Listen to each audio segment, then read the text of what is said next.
शिव गाओ, हर गाओ शिव गाओ, हर गाओ शिव गाओ, हर गाओ शिव गाओ, हर हर शिव शंकर गाओ, हर हर शिव शंकर गाओ, हर गाओ शिव गाओ, हर गाओ शिव गाओ, हर हर शिव शंकर गाओ, हर हर शिव शंकर गाओ।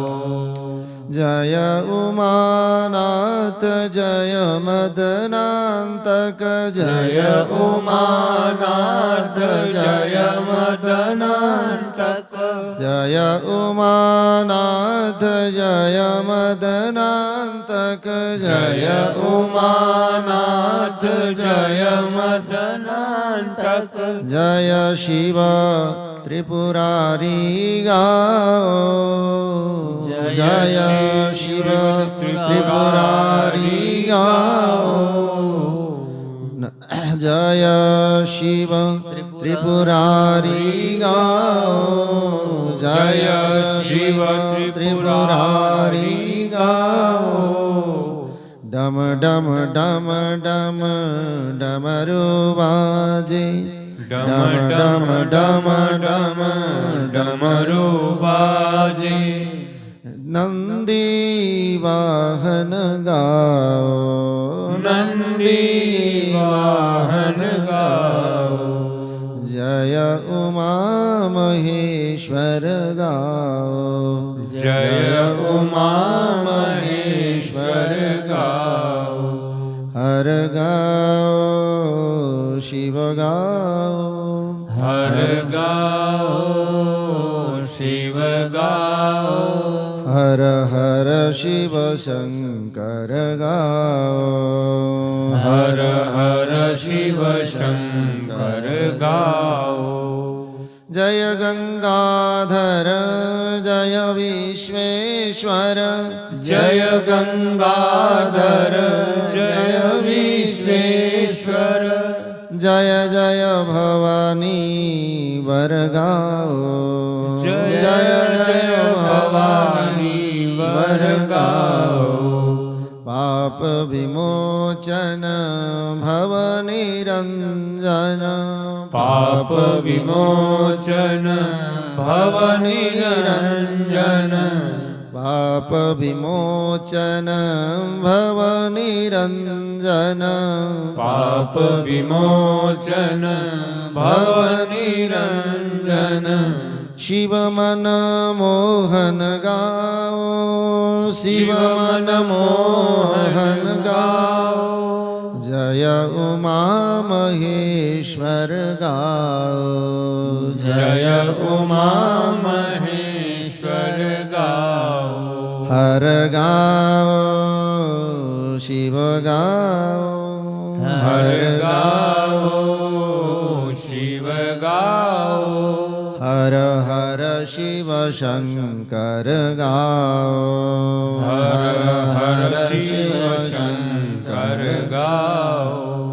जय नागदमन जय नागभूषण, जय नागदमन जय नागभूषण, जय नागदमन जय नागभूषण, जय नागदमन जय नागभूषण, जय शिव गणभूषण गाओ, जय शिव गणभूषण गाओ, कल्मषमोचन भव भय हरण, कल्मषमोचन भव भय हरण, कल्मषमोचन भव भय हरण, कल्मषमोचन भव भय हरण, शिव पंचानन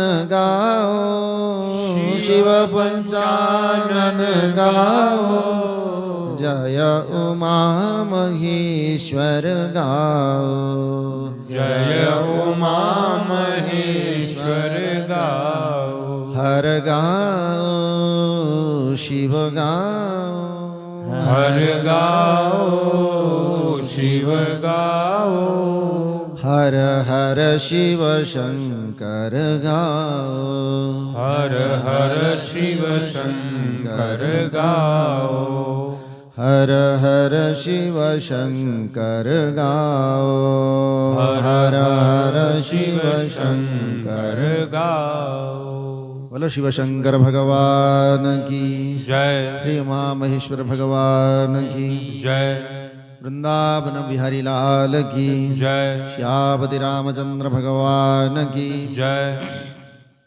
पवन सुत हनुमान की जय। श्री काशी विश्वनाथ भगवान की जय। श्री महाकालेश्वर भगवान की जय। श्री ओंकारेश्वर भगवान की जय। श्री पशुपतिनाथ भगवान की जय। श्री भूतेश्वर भगवान की जय। सद्गुरुदेव भगवान की जय। समस्त दिव्य संत महापुरुषों की जय। शिव भक्त महापुरुषों की जय। श्री शिव महापुराण की जय। सत्य सनातन वैदिक धर्म की जय। ओम नमः पार्वती पतये हर हर महादेव। नारायणं नमस्कृत्य नरं चैव नरोत्तमं देवी सरस्वतीं व्यासं ततो जयमुदीरयेत्। व्यासाय विष्णुरूपाय सुगतातं तपोनिधिं नमो वै ब्रह्मनिधये वासिष्ठाय नमो नमः। परम कारुण्य परम प्रेम स्वरूप परम निधान प्रातस्मरणीय वंदनीय श्री सद्गुरुदेव के चरणों में वंदन और नमन। अखंड ब्रह्मांड नायक परमपिता परमेश्वर भगवान श्री पशुपतिनाथ भगवान श्री भूतेश्वर के चरणों में स्मरण करते हुए समस्त ऋषिगण मुनिगण और समस्त शिवगणों को नमन करते हैं। उपस्थित हमारे दिव्य आत्मस्वरूप सत्संग प्रेमी भगवत प्रेमी सज्जन भक्तिमयी मातृशक्ति हमारे इसी दिव्य ज्ञान धारा के ज्ञान गंगा में स्वयं हम की डुबकी लगाते हुए जो उसमें अमृत धारा है उस अमृत का पान करते हुए इसी जैसे गंगा जी में बार बार जाने पर भी पाप को नष्ट करने पर भी हमारे जो पाप है वो पुनः उदय हो जाते हैं, अर्थात फिर हमारा पाप की प्रवृत्ति हो जाती है।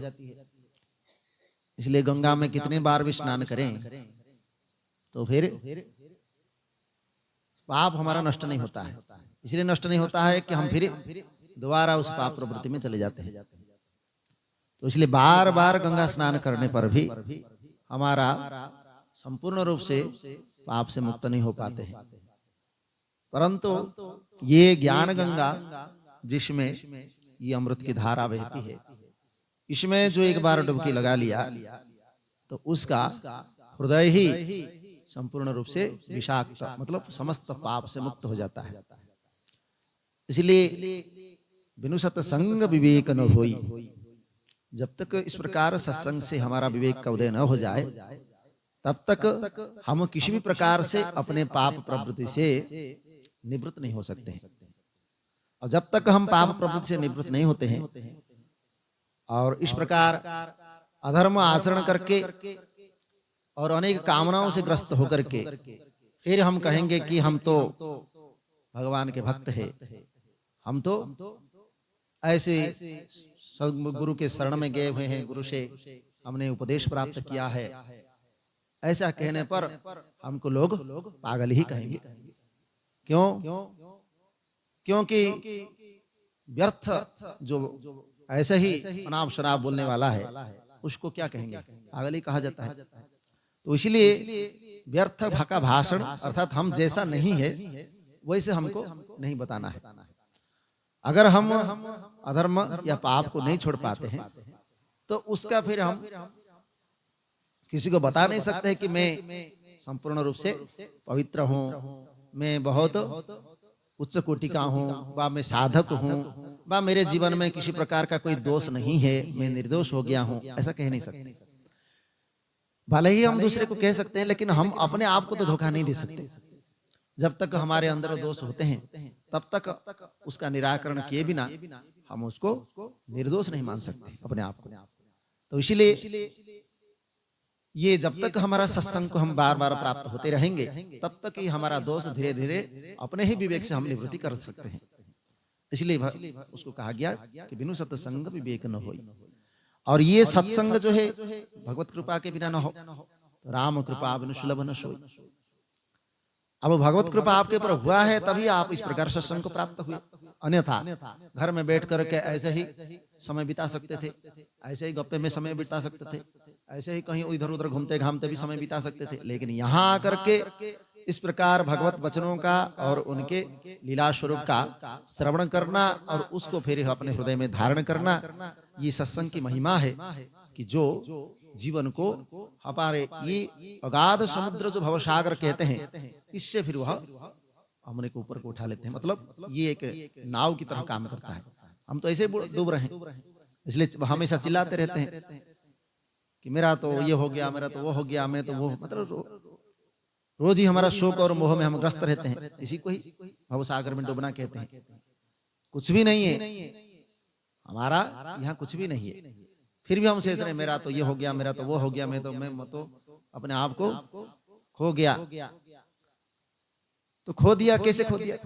ना हमारा जीवन का ध्येय को हमने छोड़ दिया और जो हमारा जीवन की जो प्रकृत मर्यादा है उस मर्यादा को हमने अपने सामने नहीं रखा।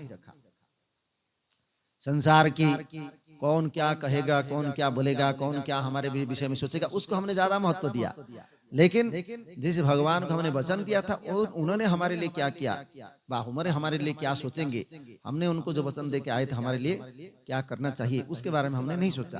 इसलिए हमारे अपने ही मर्यादा को जब हमने त्याग कर दिया तो फिर जो भी अपने मर्यादा से रहित होता है उसको फिर पतन की ओर जाना ही पड़ता है। इसलिए सत्संग हमारा ये बहुत उपादेय है कि हमारे जीवन के ध्येय को अवश्य ही प्राप्त कराने में समर्थ है। तो यहाँ आज हमारी भाद्रपद मास शुक्ल नवमी के इसी शुभ अवसर पर इस अमृत बेला में हम उस भगवत कथा का चिंतन करने की इच्छा से भगवान के इस दिव्य लीला और कथा रस का हम पान करेंगे।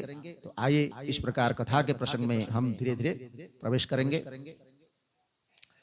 यहाँ हम भगवान के जो भक्त है उसके उद्धार के लिए और स्वयं अपने भक्तों का ये लीला गुण गान करने के लिए उनके सामने अनेक प्रकार के लीलाएं करते हैं। तो इसलिए भगवान अगर यहाँ असुरों के साथ युद्ध कर ही रहे और उसमें अनेक प्रकार की घटना भी घटित हो रहा है, तो इसका ये मत समझो कि ये सब ऐसा ही कथा फांक रहे हैं। कथा ऐसे ही नहीं फांका जाता है। इसमें हम इसी को, मतलब हमारा बुद्धि इतना स्थूल है कि भगवान के जो कल वेदांत तत्व जिसको हम बता रहे थे उस निर्गुण निर्क्रमश तत्व को हम ग्रहण करने में समर्थ नहीं है। इसलिए ये उनका जितना हम लोकाचार में प्रवृत्ति होते रहते हैं और स्थूल वस्तु का ग्रहण करते रहते हैं, वैसे ही भगवान का ये लीला का बार बार चिंतन करने से कहते हैं कि भले ही हम अनजान है, भगवान से नहीं जानते हैं, उनका स्वरूप को भी नहीं जानते हैं, फिर भी हम उसका इस प्रकार भगवान ने ऐसा किया था, भगवान ने वैसा किया था, भगवान इस प्रकार आए थे, भगवान इस प्रकार रथ में बैठे थे, इस प्रकार युद्ध कर रहे थे, इसका हम बार बार जब सोचते ही रहेंगे तो उसके अलावा हमारा दूसरा चिंतन नहीं होगा। अगर हमारे जैसे बच्चे पूछेंगे कि आपने इस प्रकार कथा में जाकर के क्या सुना, हमको भी सुनाओ, तो फिर आप क्या सुनाएंगे? कुछ ना कुछ तो सुनाना पड़ेगा। तो इस प्रकार सुन करके जब हम इसको विचार करेंगे तो भले आजकल के तो पता नहीं, पहले दादी माँ हमारे जो होते थे वो हम बचपन में हमको सुनाते थे, कई प्रकार के पुराणों की इधर उधर की कथा वो सुनाते थे, आज भी हमको याद है और बचपन में हम लोग सुने थे जो कथा। तो इसलिए उस कथा को सुन करके हमारी जो सनातन परंपरा है, हमारी जो वैदिक परंपरा है, इससे हमारे बच्चों अवगत होते हैं और फिर इधर उधर की जो उनके भटकना या मन मुटाव या हमारे जो भाव को वो समझ नहीं पाते हैं। अगर इधर उधर मतलब अपने परंपरा से रहित हो जाते हैं या दूसरा कोई बाह्य बुद्धि में आकर के, किसी कुसंग में आकर के अगर वह अपने विचार को छोड़ देते हैं तो हमारे इस सनातन परंपरा से रहित हो जाते हैं। ऐसे फिर बच्चों को हम शिक्षा नहीं दे सकते। फिर वो जब बड़े हो जाते हैं तो कहते हैं कि उससे हमारा क्या मतलब है, हम जब उसको जानते नहीं, हमने जब उसको सुना नहीं तो हम उसको क्यों ग्रहण करना है। तो इसलिए पहले हमारे जो भी पूर्व पुरुष होते थे वो छोटे छोटे बच्चों को, माँ बाप भले ही न संभाले, लेकिन हमारे जो दादा दादी होते थे वो अपने को संभालते थे और उसको फिर उसी प्रकार का उपदेश देकर के उससे फिर वह ये बताते थे कि आपको ये बात जानना है, ये बात आपको सुनना है, ये बात को ग्रहण करके फिर आपको अपने ये जो दिव्य परंपरा है, जो दिव्य हमारे ये इतिहास है, उस इतिहास को श्रवण करना और कराना। तो इसी प्रकार यहाँ भी हम उस इतिहास का और पौराणिक कथा का श्रवण करके हम भी अपने जीवन को इस प्रकार कृतार्थ बनाएंगे और अपने हमारी परंपरा के ज्ञान को प्राप्त होंगे।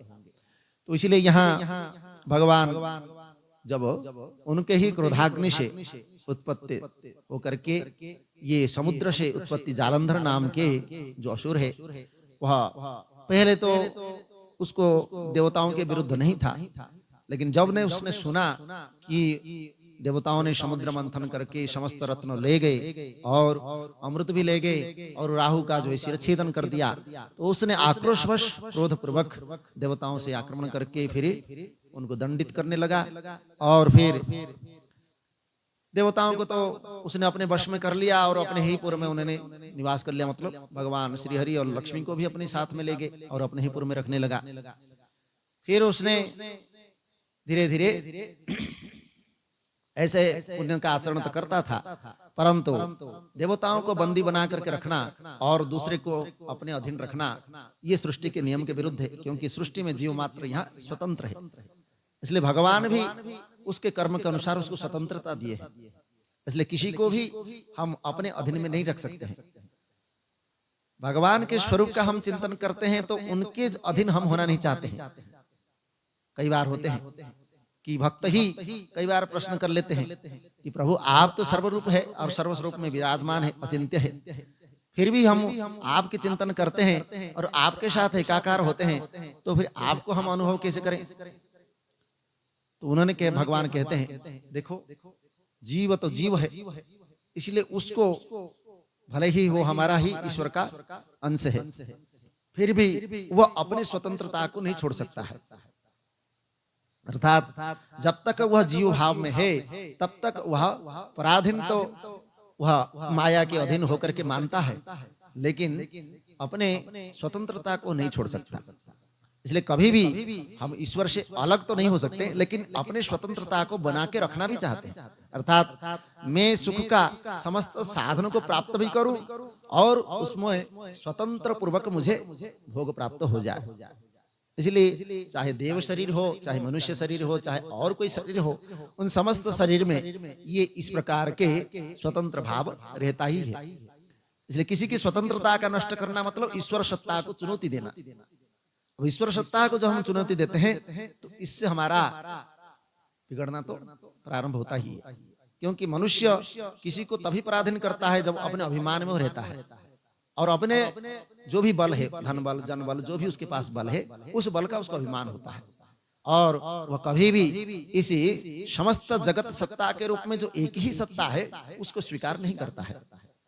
इसीलिए भगवान ने उस प्रकार जालंधर को भी किसी तरह अपने जो अभिमान के कारण, अपने बल के अभिमान के कारण उन्होंने जो देवताओं का स्वतंत्रता छीन लिया, उसको संपूर्ण रूप से तोड़ने के लिए आज नारद जी को भेजते हैं। तो नारद जी इस प्रकार भगवती पार्वती का स्वरूप का वर्णन करते हैं और वहां पार्वती के स्वरूप को जान करके फिर वहां जालंधर कैलाश के ऊपर आक्रमण करने के लिए कहता है। तो फिर वहां युद्ध का प्रारंभ होता है और युद्ध में स्वयं समस्त असुर सेना और देव सेना जो शिवगण वहां आकर के युद्ध के भूमि में स्वयं प्राप्त होते हैं।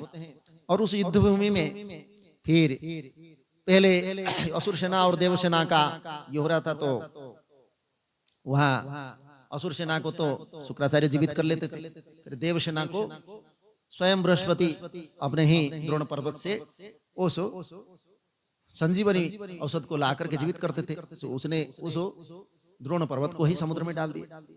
उसके बाद फिर वहां आते हैं शुक्राचार्य, वो स्वयं जीवित करने लगे असुरों को। तो इस प्रकार देख करके भगवान शंकर क्रोधित हुए और क्रोधित होकर के अपने मुख से उन्होंने एक कृत्या नाम के एक गण को निकाला। उस कृत्या जब प्रकट हुई तो उसका भयंकर स्वरूप था और ताड़ वृक्ष के समान उसके जांघें थी, गुफा के समान उसका मुख, इतने बड़े पहाड़ के गुफा, मतलब इतना बड़ा मुख है उसका। और उसका बड़े बड़े वृक्ष जो है उसके छाती में जो आते थे टूट जाते थे, इतने बड़े महाभयंकर स्वरूप। तो कृत्या बड़े वेग से युद्ध में आई और समस्त असुरों को निगलने लगी। और शीघ्र ही वह जाकर के दैत्य गुरु शुक्राचार्य के पास पहुंच गए। वहां पहुंचकर उन्होंने अपने तेज से पृथ्वी को व्याप्त करके शुक्राचार्य को ही अपने अंदर जो है डाल करके उन्हीं को उसमें गुह्य देश में ले गए। तो फिर वह आकाश में अंतर्ध्यान हो गई। और इस प्रकार युद्ध दुर्मद दैत्य सेना के वीर शुक्राचार्य को यहाँ पर तिरोहित देख करके, उनको अदृश्य होते हुए देख करके मलिन मुख होकर के रणभूमि से भागने लगे, क्योंकि शिवगण के सामने उनको टिकना बड़ा मुश्किल है। इसलिए असुर सेना जो है भागने लगे। फिर इस प्रकार भय से दैत्यों को देख करके वहां पर सेनापति शुंभ, निशुंभ और कालनेमी इत्यादि जो राक्षस है वो सब आकर के वहां युद्ध करने लगे। फिर सैकड़ों बाणों से रुधिर की जो है रक्त की धारा बहने लगी। और वहां पर उसी समय नंदी जी, गणेश जी, कार्तिकेय जी आदि गणाधिपतियों को देख करके ये दानव जो है द्वंद्व युद्ध करते हैं। कालनेमी जो है नंदी जी के साथ, शुंभ गणेश जी के साथ, निशुंभ कार्तिकेय जी के साथ, इस प्रकार परस्पर युद्ध होने लगा। और उसमें समस्त अपने अपने वीरता, अपने अपने बल का जो है सदुपयोग करते हैं। तो निशुंभ शुंभ सेनानो सिंधुपुत्र शतोधा, जलंधर के जो दो सेनापति है शुंभ और निशुंभ, और कालनेमी, कालनेमी उन्हीं के ही ससुर है, वृंदा के जो है पिता थे। तो अन्य असुर भी पराजित हो गए। तब अपने सेना को विध्वस्त हुआ देख करके जालंधर वहां कर पहुंचता है और पराजित दैत्य भी महान उत्साह से अपने राजा को देख करके युद्ध के लिए तैयार हो जाते हैं। फिर वहां जलंधर के बाण समूह से चारों तरफ आकाश पूरा आच्छादित हो जाता है। और फिर जलंधर एक एक करके सबको पराजित कर देते हैं। मतलब पहले नंदी जी को, फिर उसके बाद गणेश जी को, फिर सबको पराजित करके फिर वीरभद्र आते हैं। वीरभद्र ने भी बड़े युद्ध कौशल से वहां युद्ध करते हैं। इसके बाद महाबली दैत्यराज परिघ और अनेक प्रकार के अस्त्र लेकर के वीरभद्र के पास पहुंचते हैं। वहां पर महान परिघ से गणेश्वर वीरभद्र के सिर जो है उसको जब ये कर देते तो वो सिर फट जाता है, तो पृथ्वी पर गिर पड़ते हैं। इस प्रकार वीरभद्र को पृथ्वी पर गिरा हुआ देख करके रुद्रगण जो है भयभीत होकर के रणभूमि छोड़ करके भगवान शरण में जाते हैं। तब भगवान रुद्र रूप वाले महाप्रभु शंकर बैल पर सवार होकर के वीरगणों के साथ फिर समरांगण में आते हैं।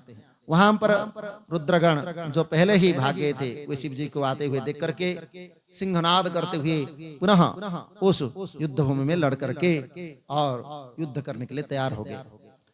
उस समय सभी दैत्य भयंकर रुद्र को देख करके सब भागने लगे और शिव भक्त को देख करके वहां, क्योंकि जो भी शिव भक्त होते हैं, शिव भक्त को देख करके जिस प्रकार भय से पाप भाग जाते हैं, उसी प्रकार भगवान शंकर के रुद्र रूप को देख करके समस्त असुर सेना भागने लगे। फिर कालनेमी, खड्गरोमा, बलाहक, भस्मर, प्रचंड, ये सब जो है दैत्य आते हैं भगवान के सामने। तब भगवान अपने गणों के बाणों के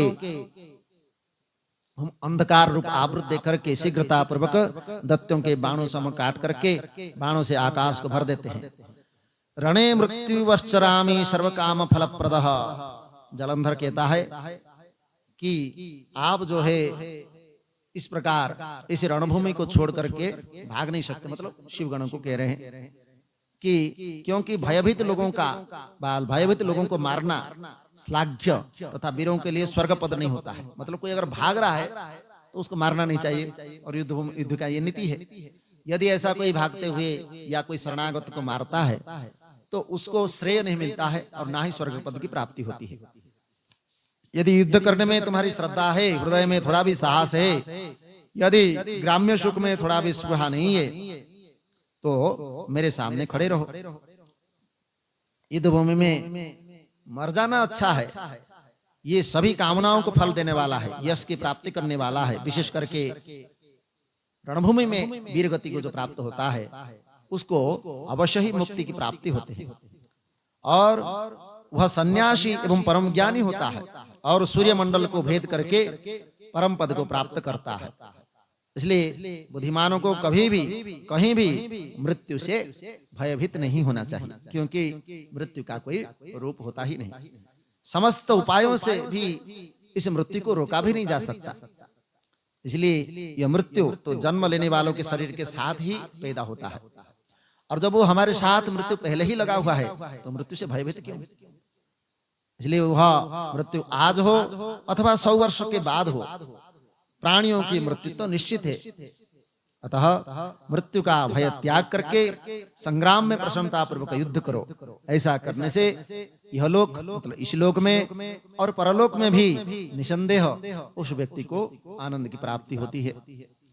इस प्रकार कह करके वीरों को अनेक प्रकार से समझाया, तो समझा करके फिर अपने सेना को एकत्र करके जालंधर जो है युद्ध करने के लिए जाता है, और वहां जाकर के युद्ध में प्रवृत्त होता है। और ससर्जम माया गांधीवम मधुताम रुद्रमोहिनीम, मतलब जैसे देख लिया कि भगवान शंकर को जीतना असंभव है और कठिन है, तो उसने जालंधर उसने अपना माया का रचना की। तो क्या क्या? ससर्जम माया गांधर्वी मद्भुताम रुद्रमोहिनी, अपने से अधिक बलवान जान करके उनको मोहित करने वाला एक गांधर्वी माया का निर्माण उन्होंने किया। तस्य माया प्रभावास्तु गंधर्वसाम गणः, उस समय उसकी माया के प्रभाव से भगवान शंकर जी को मोहित करने के लिए अप्सराओं एवं गंधर्वों के अनेक गण जो है वहां प्रकट कर दिए। उसके बाद गंधर्व तथा अप्सराओं के वह गण नाचने गाने लगे, ताल वेणु और मृदंग, मतलब वह युद्ध का जो माहौल था वहां पूरी ही बदल गया, और उस माया से वहां पर समस्त अप्सरा गंधर्व नाचने लगे। तो उस आश्चर्य को देख करके रुद्र अपने गणों के साथ मोहित हो जाते हैं। इस प्रकार रुद्र को एकाचित देख करके जालंधर जो है अब अपने माया का प्रयोग करते हुए स्वयं जो है कैलाश में प्रवेश करता है, और कैलाश में प्रवेश करके वहां जाकर के कैलाश में देवी पार्वती को देखता है। सो शिवप्रिया पार्वती रुद्र को आते हुए देख करके वो पहले तो समझ नहीं पाते हैं कि सामने कौन है, लेकिन बाद में उनको पता लग जाता है ये तो वही राक्षस है, जालंधर है।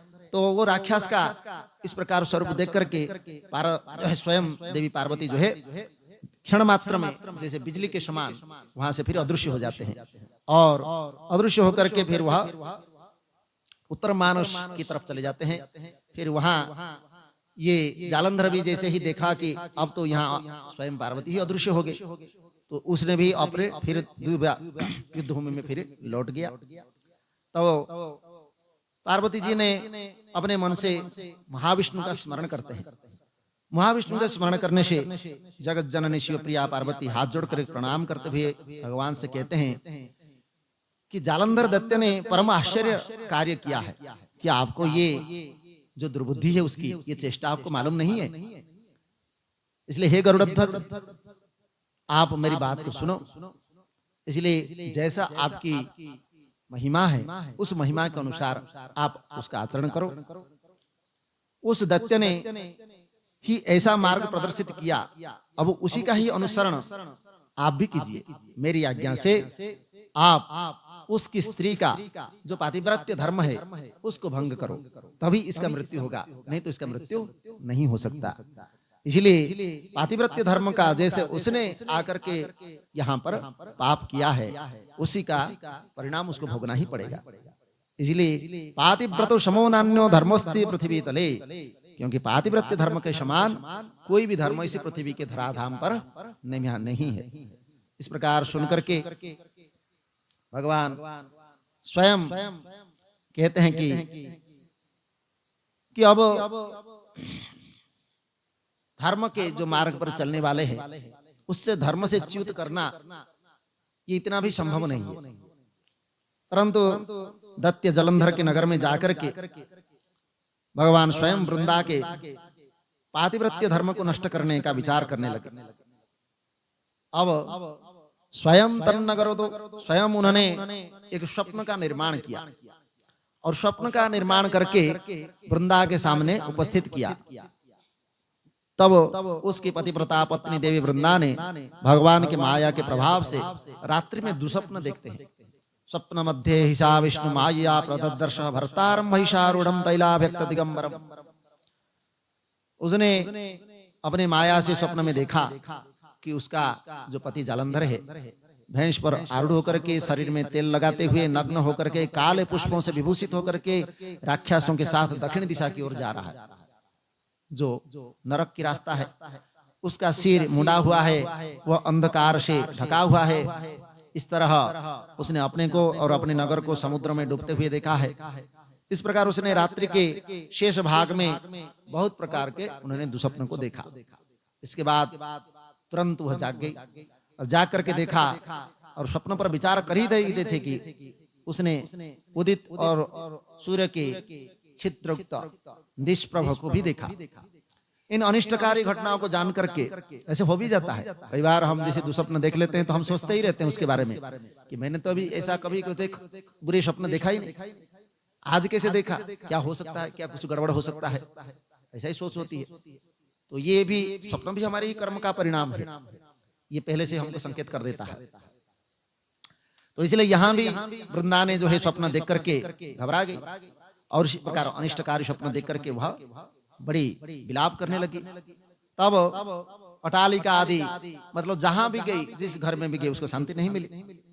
उसके बाद वह अपने दो सखियों के साथ बगीचे में जाती है, वहां कुछ भी वहां शांति नहीं मिलती है। उसके बाद दुखी होकर के घबराती हुई फिर एक वन में चली जाती है, किंतु वहां भी कुछ नहीं समझ पाई।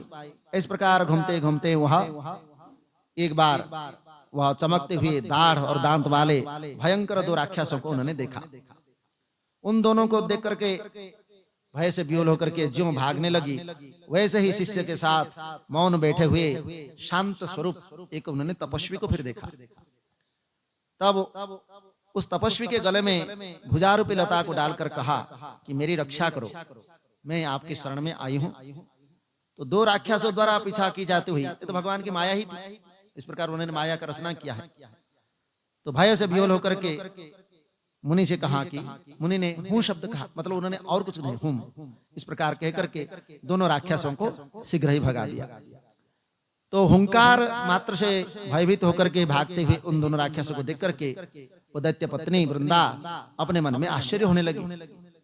तो फिर वृंदा कहती है कि हे दूसरे को पीड़ा को दूर करने वाले, दुष्टों को घोर भय से अपनी रक्षा की है।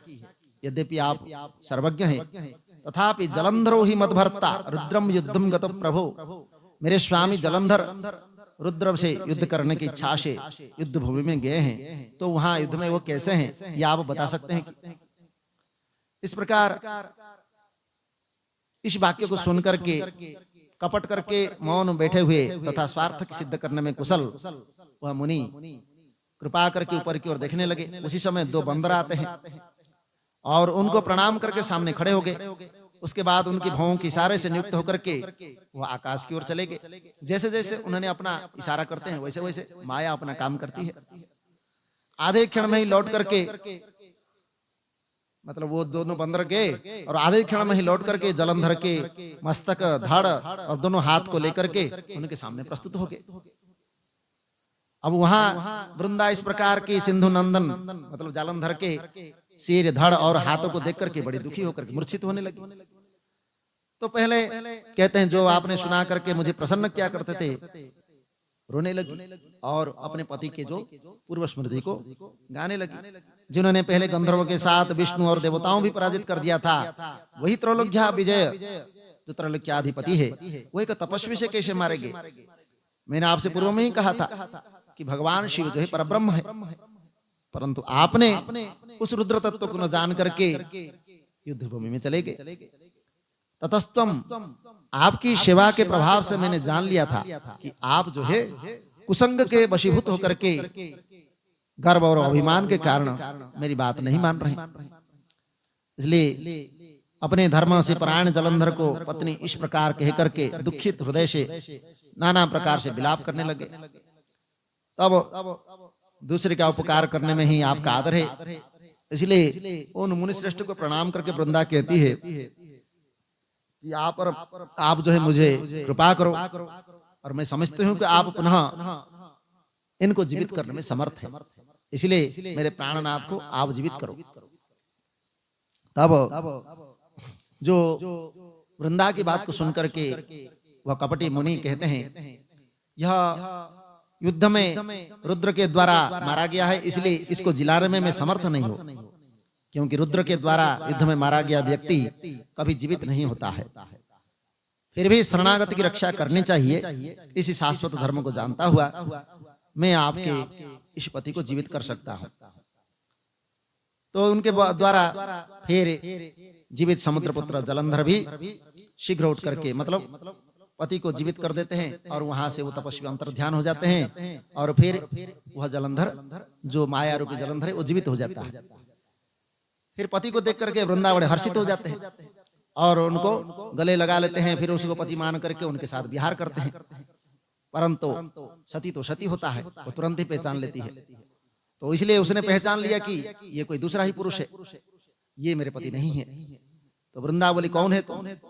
तो जब भगवान स्वयं अपने स्वरूप में आते हैं तो कहते हैं तुम्हारे इस प्रकार चरित्र को धिकार है, मैंने तुमको अच्छी प्रकार से जान लिया, तुमने ही माया का आश्रय लेकर के तपस्वी का वेश धारण किया था।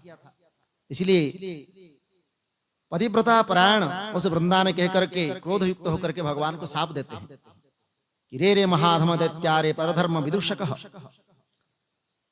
आप दैत्य शत्रु है, तुम दूसरे के लिए धर्म को दूषित करने वाले हो, सभी प्रकार के विषयों से तीव्र मेरे द्वारा दिए गए शाप को इस समय ग्रहण करो। ययो त्वयो मायया क्षातो स्वकीयो दर्दशो मम तावेव राक्षसो भूत्वा भार्यं तव हरिष्यतः। तुमने अपनी माया से जिन दो पुरुषों को मेरे सामने दिखाया, वही दोनों राक्षस बन करके तेरे पत्नी का हरण करेंगे, और तुम भी पत्नी के दुख से दुखित होकर के बानरों की सहायता लेकर के वन में भटकते रहोगे और इस प्रकार घूमते रहोगे। और जिन सर्पों का स्वामी शेषनाग तुम्हारा शिष्य बन करके आया था, वो शेषनाग भी तुम्हारे साथ उस प्रकार वनम में भटकते रहेगा। तो यहीं से भगवान राम अवतार में दोनों शेषनाग अवतार लक्ष्मण जी और स्वयं राम जी वन में भटकते हैं, और वहां पर देवी सीता का हरण होता है। इसी के कारण यहीं पर उनको शाप मिला था। तो इसलिए कहते हैं कि वानरों की सहायता से तुम्हारा इस प्रकार प्राप्त होगा। इतिक्ता सा तथा वृंदा, ऐसा कह करके वृंदा जो है उस समय भगवान विष्णु के द्वारा रोके जाने पर भी अपने पति जलंधर का मन में ध्यान करते हुए वो अग्नि में प्रवेश कर देती है। फिर उसका उत्तम गति को देखने वाले ब्रह्मा आदि सभी देवता उसको आकाश मंडल में स्थित होकर के देखते हैं। उस समय दैत्य पत्नी की वो परम ज्योति देवताओं के देखते देखते अदृश्य हो जाती है और देवी पार्वती के शरीर में विलीन हो जाती है। इस प्रकार कालनेमी की श्रेष्ठ पुत्री महारानी वृंदा ने पातिव्रत्य के प्रभाव से परागति को प्राप्त हुई। उस समय भगवान श्री हरि ने उस वृंदा को स्मरण करके उसकी जो चिता की भस्म है उस धूलि को उन्होंने धारण करते हैं। देवता और सिद्धों के ज्ञान देने पर भी उन्हें मतलब भगवान को शांति नहीं मिलती है। उसके बाद दैत्यराज जलधर तथा भगवान शंकर के जो घोर संग्राम होता है, और ततः शापम ददौ रुद्रः, यहाँ पर जो दो उनके सेनापति थे, कौन, जलंधर के शुंभ और निशुंभ नाम के, वो दोनों सेनापति आकर के पहले भगवान से युद्ध करते हैं, लेकिन देखते हैं कि वहां पर अब हार मतलब पराजय स्वीकार हो रहा है, मतलब पराजय होने वाले थे। उसी समय वह भाग खड़े होते हैं। तो वहां पर उस संग्राम में चारों ओर महान हाहाकार होने लगा। तब उन दोनों को भागते हुए देख करके क्रोधित होकर के रुद्र ने धिक्कार करते हुए उन शुंभ और निशुंभ को शाप देते हैं। क्या? युवाम दुष्ट अखिलासो प्रधा करो ममा, तुम दोनों दैत्य महान दुष्ट हो, तुम दोनों पार्वती को दंड देने वाले हो, मेरे महान अपराध करने वाले हो, और तुम इस संग्राम से भाग रहे हो। इसलिए युद्ध से भागने वाले को नहीं मारना चाहिए। मैं तुम दोनों का वध नहीं करूंगा, किंतु स्वयं गौरी ही मेरे युद्ध से भागे हुए तुम दोनों को अवश्य वध करेगी। इसलिए शुंभ और निशुंभ का स्वयं देवी पराम्बा जगवती भगवती ही उनकी हत्या करते हैं, मतलब उनकी वध करते हैं। ये तो उसमें आप जब उमा संहिता आगे आएंगी, उमा संहिता में इसका प्रसंग आप सुनेंगे। तो यहाँ फिर उन्होंने फिर बड़े वेग से, मतलब असुर ने जो है तीक्ष्ण बाण जो है वर्षा करना प्रारंभ कर दिया। फिर दोनों के भयंकर युद्ध, दृष्ट्वा पुरस्थितम दस्यः मेरुकूटमिव स्थितम अवध्यत्वा विसर्गातिमुभ्यतं भवत्, मेरु शृंग के समान अचल उस दैत्य को अपने आगे देख करके तथा उसे दूसरे से अवध्य जान करके स्वयं दैत्य को मारने के लिए भगवान उद्यत हो गए। और जगत की रक्षा करने वाले महाप्रभु ने ब्रह्मा की वचन की रक्षा करते हुए और हृदय में दया का भाव रखते हुए उस दैत्य के वध के लिए निश्चय कर लिया। उस समय क्रोध करके अपनी लीला से भगवान शंकर त्रिशूलधारी महासमुद्र में अपने पैर को अंगूठे से शीघ्र ही भयानक और अद्भुत रथ चक्र का निर्माण किया। उन्होंने उस महासमुद्र में अत्यंत जाजल्यमान रथ चक्र का निर्माण करके और स्मरण किया कि इससे तीनों लोगों का वध किया जा सकता है। तब उसमें दक्ष, अंधक, त्रिपुर तथा यज्ञ का विनाश करने वाले भगवान स्वयं हंसते हुए कहते हैं कि मैंने महासमुद्र में अपने पैर के अंगूठे से इस चक्र का निर्माण किया। यदि तुम बलवान हो तो इसी चक्र को पानी के बाहर करके मुझे युद्ध करने के लिए ठहरो। तब उसके वचन को सुन करके पहले जालंधर जो है चक्र सुदर्शन को उठा करके गणों सहित तुम्हारा एवं देवताओं के साथ समस्त लोगों का वध करके गरुड़ों के समान अपना भाग ग्रहण करूंगा। मैं इंद्र सहित चराचर सभी का नाश करने में समर्थ हूँ। इस त्रिलोकी में ऐसा कौन है जो मेरी वाणी के द्वारा अभेद्य हो। इस प्रकार उन्होंने बहुत मतलब अपने अभिमान से, अपने बल से चूर होकर के नष्ट करने की इच्छा से प्रवृत्त हुआ। तब युद्ध में मारे गए दानवों का उन्होंने स्मरण किया हो या न हो, लेकिन इधर उधर हिला डुला भी नहीं। मतलब वो जो मारे गए वो स्वयं ही उसमें विलीन होते चले गए, और जो उस चक्र में विलीन होते गए उसका फिर दोबारा वहां से उठना मुश्किल है। इसलिए उस दुर्वृत्त एवं मदांध दैत्यों ने दोनों बाहुओं को ठोक करके अपने बाहुबल से और कटुबलों से रुद्र का अपमान करते हैं। उस दुष्ट के द्वारा कहे गए अमंगल वचन को सुनकर के महादेव हंसे और स्वयं क्रोधित होकर के कहते हैं कि सुदर्शनाख्य तच्चक्रम चिक्षेप भगवान हरः कोटि सूर्य प्रतीकाशम प्रलयानल सन्निभम। भगवान शिव ने प्रलय काल की अग्नि के सदृश एवं करोड़ सूर्यों के समान दैदित्यमान उस सुदर्शन चक्र को उस पर फेंक दिए और आकाश तथा भूमि को प्रज्वलित करते हुए उस चक्र ने वेग से जलंधर के पास आकर के बड़े बड़े नेत्र वाले उसके सिर को काट दिया, और उस सिंधुपुत्र दैत्य का शरीर एवं सिर भूतल को नादित करता हुआ रथ से पृथ्वी पर गिर गया, और चारों ओर महान हाहाकार होने लगा। काल पहाड़ के समान उसका शरीर दो टुकड़े होकर के जो है जमीन पर गिरा। जैसे वज्र के प्रहार से दो पर्वत के टुकड़े होकर के इधर उधर बिखर जाते हैं, वैसे ही वह समुद्र में जाकर के गिरा। उसके भयंकर रक्त से सारा जगत व्याप्त हो गया। उससे पृथ्वी लाल हो जाने से विकृत हो गई। शिव जी की आज्ञा से उसका संपूर्ण रक्त और मांस महारौरव नरक में जाकर के उस रक्त का कुंड बन गया। जो उस रौरव नरक में जो जाता है उसका दुख, उसका परिणाम वहीं भोगना पड़ता है उसको। इसलिए उसके शरीर से निकला हुआ तेज फिर भगवान शंकर के ही वो अंश था, रुद्र अंश था, इसलिए उनमें ही समा गया। जिस प्रकार वृंदा के शरीर से उत्पन्न तेज गौरी में प्रविष्ट हुआ, इसलिए जलंधर को मृत्यु का समाचार पाकर के समस्त देवता गंधर्व नागगण जो है भगवान से धन्यवाद करते हैं और उनकी स्तुति करते हैं। इसलिए यहाँ समस्त देवता जालंधर से वध से प्रसन्न होकर के वहां पर निर्मल भगवान शिव की स्तुति करते हैं।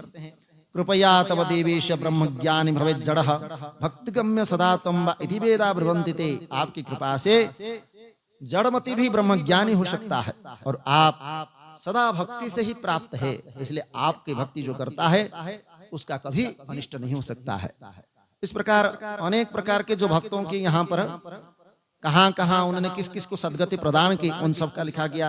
जैसे वो चंचुला और बिंदुग की, भद्रसेन की कथा, कुकुट कपि और कथा, पिंगला नाम के जो वेश्या थी, महानंदा नाम की जो वेश्या थी, उनके भी उनको सदगति भगवान ने प्राप्त कराई। शारदा नाम की कन्या बाल विधवा हो गई थी, एक ब्राह्मण की कन्या थी, उनको भी उन्होंने भगवान ने अपने भक्ति के प्रभाव से पुत्रवती और सौभाग्यवती होने का उनको प्रदान किया था। ऐसे अनेक भक्तों के भगवान ने, आगे भी उसकी कथा होगी, उस भक्तों की कथा में हम फिर श्रवण करेंगे उसका। इस प्रकार ये तो जालंधर का वध हो गया, ये तो सब कुछ असुरों का निधन हो गया और असुर जो है अपने अपनी जगह पर पहुंच गए। लेकिन यहाँ जो वृंदा के सतीत्व भंग के लिए भगवान ने गए थे, वहां पर उनको भगवान की माया से मोह को प्राप्त हो गए। तो उन्होंने फिर शंकर जी के प्रेरणा के द्वारा वहां मूल प्रकृति की फिर स्तुति किया जाता है, क्योंकि ये प्रकृति की माया ही सबको मोहित करती है और प्रकृति के उसके आगमन के बिना व उनके प्रकृति के कृपा के बिना उस मोह से निवृत्त नहीं हो सकता है। इसलिए वहां कहते हैं ज्ञानी नाम अपचेतांसि देवी भगवती हिसा बलाद आकृष्य मोहाय महामाया प्रयच्छति। ये महामाया जो है बड़े से बड़े ज्ञानियों को भी वो आकर्षण करके उसमें उनको मोहित कर देते हैं। तो इसलिए यहाँ जैसे ही भगवान विष्णु जो है वो माया से मोहित हो जाते हैं, तो कहते हैं उन प्रकृति के देवी जो भगवती है उनके कृपा के बिना इस प्रकार मोह से निवृत्त होना संभव नहीं है। इसलिए यहाँ शिव की आज्ञा से स्वयं जो है कहते हैं भगवान, आप लोग श्रद्धा पूर्वक मेरी वचन को सुनो कि संपूर्ण लोगों को मोहित करने वाली जो मेरी माया है वो बड़ी दुस्तर है। इसलिए यहाँ देवता असुर एवं मनुष्य के सहित सारा जगत उसके अधीन है। उसी माया से मोहित होने के कारण भगवान विष्णु जो है काम के अधीन हो गए। वह माया ही उमा नाम से विख्यात है, जो इन्हें तीन देवताओं की जननी है, वही मूल प्रकृति है, वही परम मनोहर है। और आप लोग विष्णु के मोह को दूर करने के लिए शीघ्र ही उस शरणदायिनी मोहिनी तथा सभी कामनाएं पूर्ण करने वाली शिवा नामक माया की शरण में जाओ और मेरी शक्ति को संतुष्ट करने वाली स्तुति कीजिए। यदि प्रसन्न हो जाएगी तो आप लोगों को सारा कार्य पूर्ण हो जाएगा। तब देवता फिर मूल प्रकृति की उपासना करके उनकी स्तुति करते हैं और उसी स्तुति से आकाशवाणी होती है कि मैं ही तीन प्रकार के गुणों के द्वारा अलग अलग तीनों रूप में स्थित हूँ। रजोगुणों में मैं गौरी हूँ, सत्व गुणों से मैं लक्ष्मी हूँ, तमो गुणों से मैं सुराज ज्योति के रूप में स्थित हूँ। अतः आप लोग मेरी आज्ञा से उन देवियों के समीप आदर पूर्वक जाइए और मनोरथ को पूर्ण करें। इस प्रकार देवता लोग फिर उन तीनों देवियों के पास जाते हैं। इसके बाद भक्त वत्सला उन देवियों ने प्रणाम करते हुए देवताओं को देख करके उन्हें अपना बीज प्रदान करते हैं और देवियां कहती हैं कि हे देवगणों, जहां विष्णु स्थित है वहां इन बीजों को बो देना और इससे आप लोगों का कार्य सिद्ध हो जाएगा। तब उन देवताओं ने वृंदा की चिता के नीचे भूतल पर उन बीजों को डाल देते हैं और शिव शक्तियों का स्मरण करके वो वहीं पर खड़े रहते हैं। उन डाले गए बीजों से तीन प्रकार के वृक्ष उत्पन्न होते हैं। एक वृक्ष है धात्री, दूसरा है मालती और तीसरा है तुलसी। तो निक्षिप्त बीज बीजेभ्यो वनस्पति त्रयो भवन धात्री च मालती चैव तुलसी च मुनीश्वरः। तो ये वनस्पतियां उत्पन्न होती है। धात्री मतलब समझते हैं? धात्री मतलब ये आंवला, इनको धात्री फल बोलते हैं। तो धात्री ये मतलब दिव्य, ये इसलिए इनकी पूजा होती है।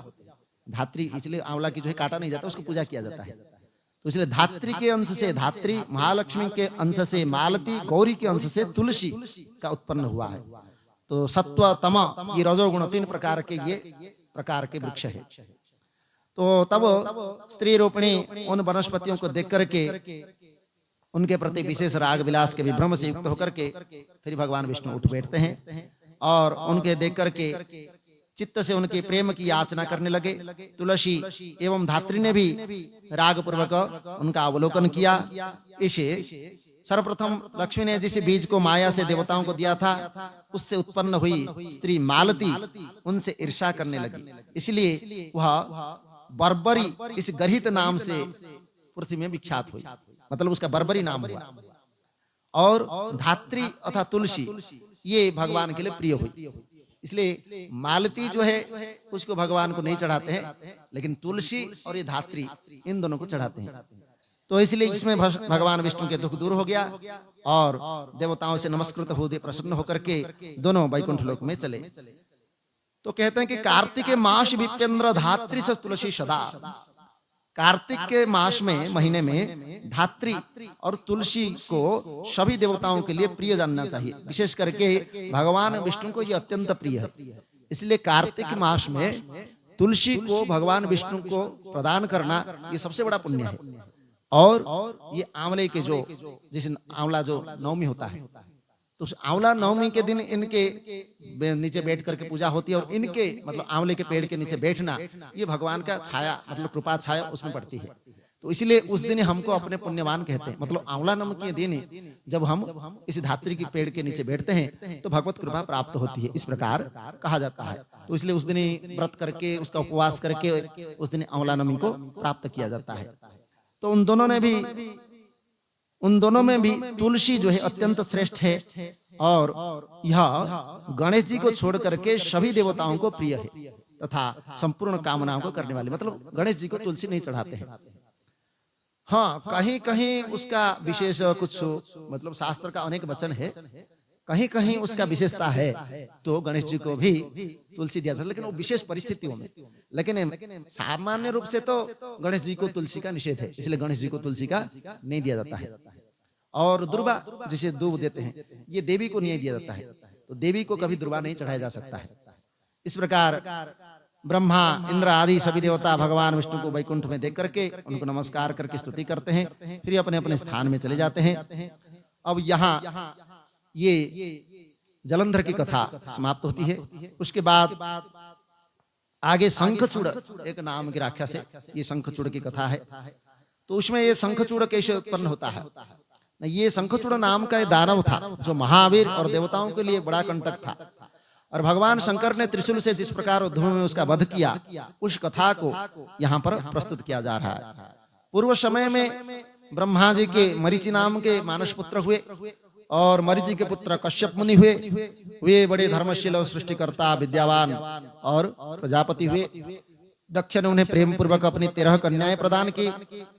उसकी बहुत सी संतान हुई, जिन्हें विस्तार से यहाँ तो बताया नहीं गया और संभव भी नहीं है। इसलिए उनसे ही संपूर्ण देवता तथा चराचर जगत उत्पन्न हुआ। तीनों लोगों के उनको विस्तार से अभी उसमें कौन कौन हुआ ये तो कह नहीं सकते, परंतु शिवलीला के जो भक्ति के बढ़ाने वाला कथा है, उसमें कश्यप की उन स्त्रियों में एक दनु नाम वाली कन्या थी जो सुंदरी और रूपवती थी। तो उस दनु के अनेक बलवान पुत्र हुए और उनमें एक विप्रचित नाम वाला दानव था, दनु के पुत्र दानव। तो जो महाबली और पराक्रमी था, उस विप्रचित का दंभ नाम के पुत्र हुआ, जो कि धार्मिक था और विष्णु भक्त भी था और जितेंद्रिय भी था। उसे कोई पुत्र नहीं था, इसलिए वह चिंताग्रस्त रहने लगा। उसने दत्त गुरु शुक्राचार्य को गुरु बना करके कृष्ण मंत्र को प्राप्त किया। फिर उस कृष्ण मंत्र को प्राप्त करके पुष्कर क्षेत्र में जाकर के 1 लाख वर्ष पर्यंत घोर तपस्या की। उससे दृढ़ता पूर्वक आसन लगा करके दीर्घ काल तक कृष्ण मंत्र का जप किया। तपस्या करते हुए उस दैत्य के सिर से एक जलता हुआ तेज निकल करके चारों ओर फैलने लगा, जैसे प्रकाश होता है। उस तेज से समस्त देवता आदि संतप्त होने लगे। उसे सुन करके ब्रह्मा भी उन देवताओं के साथ लेकर के उसे पूर्ण रूप से विष्णु से कहने के लिए वैकुंठ में जाते हैं। वहां जाकर के सबकी रक्षा करने वाले भगवान त्रिलोकेश हाथ जोड़ के सब प्रणाम करके विनम्र होकर के स्तुति करते हैं। और देवता लोग कहते हैं कि हे दीनबंधु, आप हमारे संतप्त चित्त अपने शवों की रक्षा करने वाले हैं, इसलिए आप हमारी इस प्रकार रक्षा करें। तो भगवान कहते हैं आप लोग निश्चिंत शांत हो जाइए, इसमें कोई प्रलय काल अभी उपस्थित नहीं हुआ है। मेरा भक्त दंभ नामक दानव तप कर रहा है, वो पुत्र चाहता है, इसलिए मैं उसे वरदान दे करके अवश्य शांत करूंगा।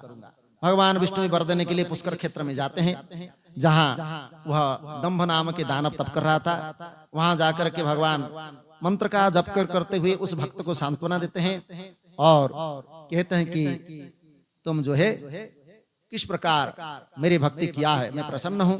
तो यहाँ पर दंभ जो है भगवान की स्तुति करता है और दानवेंद्र के इस प्रकार कहने पर भगवान नारायण ने उसे ऐसा ही वरदान दिया कि उन्होंने यही वर मांगा था कि मुझे एक भक्ति से युक्त अजय और देवता भी जिसको पराजित नहीं कर सकते ऐसे पुत्र का हमको प्रदान कीजिए। स्वभक्तम तनयम देहि महाबल पराक्रमम त्रिलोको जैनम वीरम अजयम च दैवकाशम। देवता भी जिसके दुर्जय हो। तो ऐसे कह करके फिर भगवान तथास्तु कह देते हैं और अंतर्ध्यान होते हैं। भगवान के अंतर्ध्यान हो जाने पर वह अपने मनोरथ को प्राप्त होने वाला। इसके बाद थोड़ी ही समय में उसकी भाग्यवती पत्नी ने गर्भधारण किया और अपने तेज से प्रकाशित करती हुई एक पुत्र को जन्म दिया। सुदामा नाम गोपो यो कृष्णस्य पार्षदाग्रणी तस्या गर्भे विशेषासो राधा सप्तश्च यन्मुने। गोलोक में सुदामा नाम के एक गोप था जो भगवान कृष्ण का प्रधान पार्षद था, क्योंकि गोलोक के जो दायित्व है, गोलोक के भगवान ने जो दायित्व दिया है भगवान कृष्ण के दायित्व में है, तो इसलिए गोलोक में वो पार्षद था, जिसे गोलोक तो है रास रूपिणी श्री राधा जी ने उनको शाप दे दिया था। वही उसके गर्भ में आया और समय आने पर उस साध्वी ने उस तेजस्वी पुत्र को जन्म दिया। उसके बाद उत्पन्न होने पर महान उत्सव हुआ। पिता ने शुभ दिन में उसका शंखचूड़ ये नाम रखा और पिता के घर में शुक्ल पक्ष के चंद्रमा के समान वो बाल्यावस्था में ही समस्त विद्या का अभ्यास करके अत्यंत तेजस्वी हो गया और सभी को प्रिय हुआ और विशेष करके अपने कुटुंबी और परिवारों को अत्यंत प्रिय हुआ। फिर शंखचूड़ भी एक दिन स्वयं वह पुष्कर तीर्थ में जाता है और वहां पर तपस्या करता है। वरम ययाचे ब्रह्मार्पण मेजस्वम दिवकुशम। ब्रह्मा ने जब उस दानवेंद्र से कहा कि वर मांगो, तब उन्हें देखकर के अत्यधिक विनम्र हुए श्रेष्ठ वाणी से उसकी स्तुति करने लगा।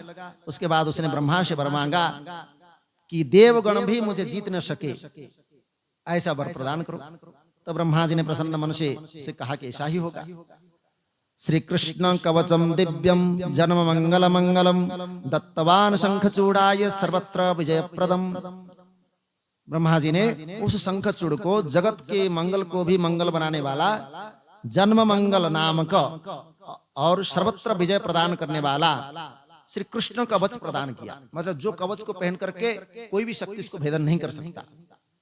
इसलिए कहा कि तुम बदरी का आश्रम चले जाओ और वहां तुलसी के साथ विवाह करो। वह पति की कामना से वहीं पर तप कर रही है, तब वह धर्मध्वज की कन्या है। इस प्रकार ब्रह्मा जी ने जब उससे कहा, वो देखते देखते ही वहां से अंतर्ध्यान हो गए। तदंतर तपस्या से सिद्ध प्राप्त करके उस शंखचूड़ ने वहीं पुष्कर में ही अपने कवच को गले में बांध लिया और उसके बाद तपस्या से सिद्ध मनोरथ वाला वह शंखचूड़ ब्रह्मा की आज्ञा से बदरी का आश्रम में आता है। वहां पर शंखचूड़ अपनी इच्छा से घूमते हुए वहां जहां धर्मध्वज की कन्या तुलसी तपस्या कर रही थी, उससे जाकर के उसने देखा, तब वो शंखचूड़ भी मनोहर रम्य सुशील और सुंदरी एवं सती को देख करके उसी के समीप स्थित हो गया। और शंखचूड़ कहता है कि तुम कौन हो, किसकी कन्या हो, तुम यहाँ क्या कर रही हो और यहाँ पर मौन होकर के क्यों बैठी हो। इस प्रकार वचन सुनकर के तुलसी कहती है कि मैं धर्मध्वज की कन्या हूँ और इसी तपोवन में तपस्या कर रही हूँ, लेकिन तुम कौन हो और सुखपूर्वक यहाँ से चले जाओ। नारी जाति ब्रह्मा आदि को भी मोह लेने वाली है और वह विष के समान निंदनीय दूषित करने वाली माया रूपिणी तथा ज्ञानियों के लिए तो श्रृंखला के समान है, मतलब बांधने वाली है। इसलिए इस प्रकार तुलसी के वचन को देख करके शंखचूड़ कहता है, तुमने जो कहा वह सब झूठा नहीं है, इसमें तो कुछ सत्य है और कुछ झूठ भी है। संसार में जितने भी पतिव्रता स्त्रियां हैं उनमें तुम अग्रगण्य हो।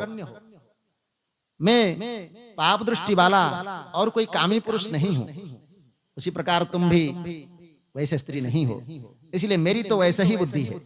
मैं इसी समय ब्रह्मा जी की आज्ञा से तुम्हारे पास आया हूं और गांधर्व विवाह के द्वारा तुम्हें ग्रहण करूंगा और मैं शंखचूड़ नाम के दैत्य हूं। क्या तुम मुझे नहीं जानती? क्या तुमने मेरा नाम कभी नहीं सुना है? मैं विशेष करके दनु के वंश में उत्पन्न हुआ हूं और दंभ का पुत्र शंखचूड़ नाम का दानव हूं। मैं पूर्व समय में भगवान श्री कृष्ण के पार्षद सुदामा नाम का गोप था और देवी राधिका के शाप से मैं इस समय दैत्यराज हूं, इसलिए मुझे अपने पूर्व जन्म का स्मरण है और मैं भगवान के प्रभाव से ये सब कुछ जान सकता हूं। इस प्रकार शंखचूड़ चुप हो गया। तब तुलसी कहती है कि आपने सात्विक विचार से इस समय जो है मेरा ग्रहण करना चाहा, इसलिए आप जैसे पुरुष संसार में धन्य है, जो स्त्री से कभी पराजित नहीं हो सकता। क्षत्रियोपि सुनिश्चित्यं शपुमान्य स्त्रियजितः निंदन्ति पितरो देवा मानवा सकलाश्चतम। जिस पुरुष को स्त्री ने जीत लिया वह सत्कर्म में निरत होने पर भी नित्य अपवित्र है। मतलब क्यों?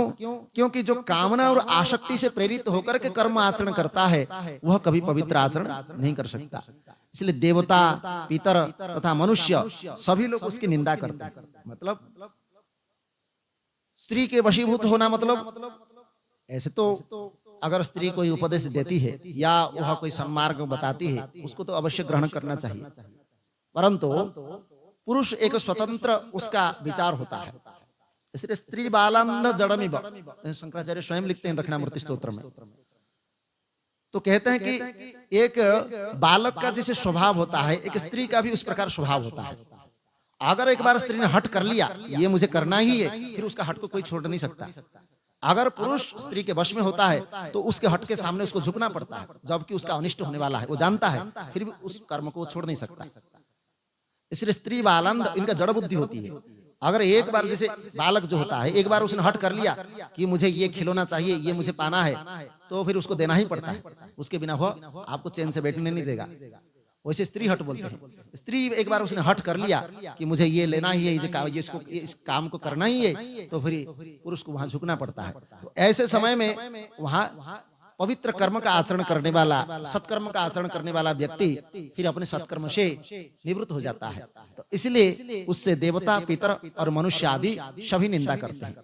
इसलिए कहते हैं शुद्ध दिक्प्रो दशाहेन जातके मृतशूतके क्षत्रियो द्वादशाहेन वैश्यम पंचदशाहतः।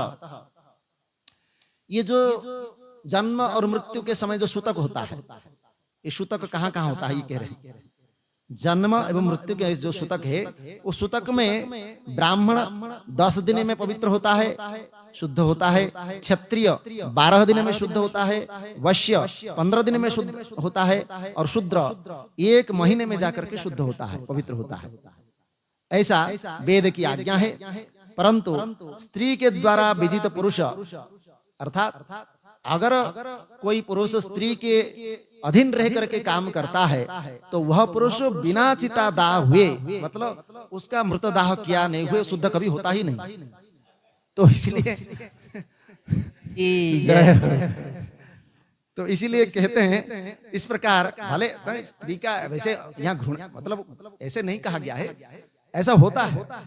कई बार हमने ऐसे हम संसार में देखते भी है कि अगर कोई स्त्री के वशीभूत होकर के मैं एक बार देखा हूं, वहां मुंबई में गए थे, एक जो है देवी जो है आती है और वो आकर के पढ़ी लिखी है, बड़ी शिक्षित है, लेकिन वो आकर के अपने पति को वो जैसे ऐसे कह रही है जैसे उसका कोई नौकर हो, ऐसी बात कर रही हो।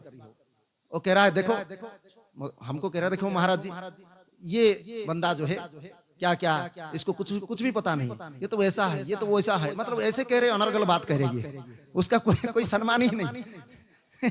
तो मैंने उसको समझाया, देखो देवी जी, ये जो है आपके ही स्वामी है, ये आपके जो है पूज्य है, ये इसको कौन पूजा करेगा?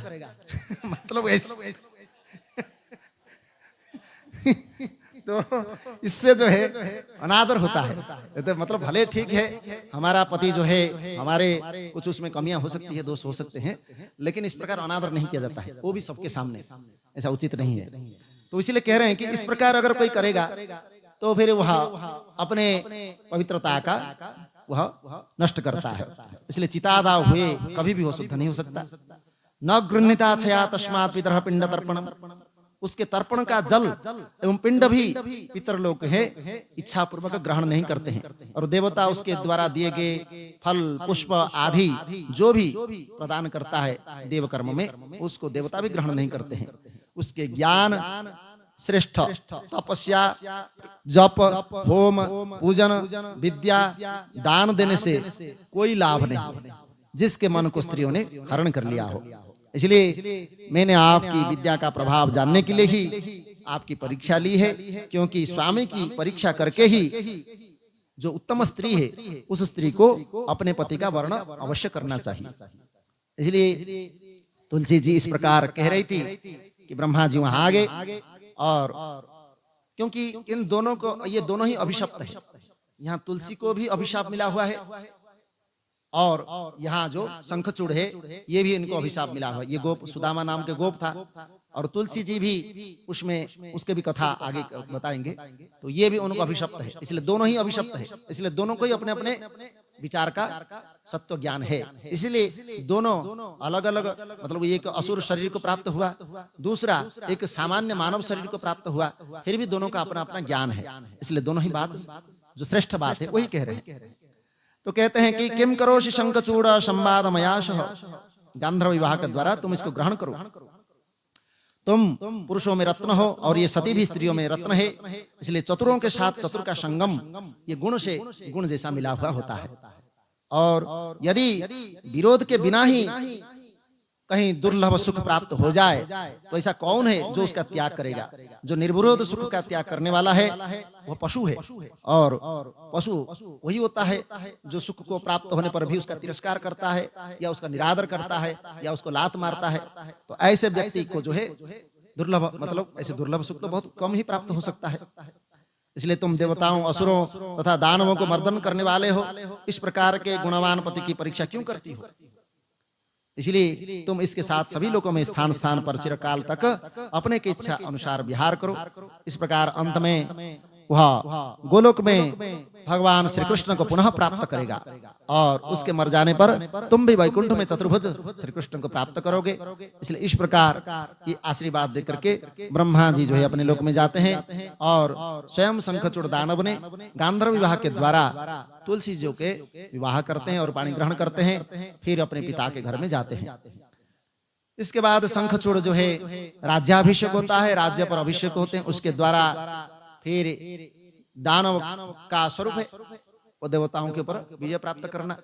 तो इसलिए अपना जैसे ही राज्य पद पर अभिषेक होता है वैसे ही वह देवताओं पर राज्य विजय करने के लिए वह आक्रमण करता है, और देवता पराजित होकर के, क्योंकि उसको तो कृष्ण का कवच पहने हुए है, इसलिए उसको तो कोई मार नहीं सकता, और वह वर भी मांगा था कि मैं देवताओं से विजय हो जाऊं। तो इसलिए देवता पराजित होकर के वहां जो है दुखी होकर के और ब्रह्मा जी के साथ वैकुंठ में गमन करते हैं।